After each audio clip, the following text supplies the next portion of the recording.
How to see blocked phone numbers on Samsung phone. Hi everyone, welcome back to the channel. In today's tutorial, we're going to be seeing how to easily view the phone numbers you've blocked on your Samsung phone. Now without any further delay, let us just jump right in.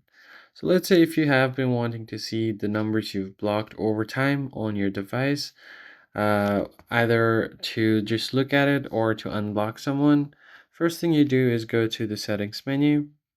And from settings, you basically have to find the search icon at the top right, tap on that, and then simply search for call settings.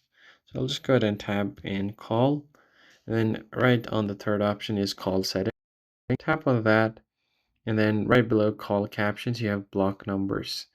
Tap that, and it will show you all of the numbers you have blocked previously.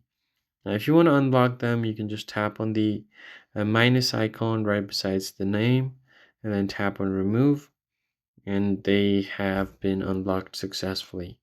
And if you want to block someone, you can easily add the phone number to block, tap on it, tap on the add icon, and you're good to go. So that's how you can easily see the phone numbers you've blocked on your Samsung phone.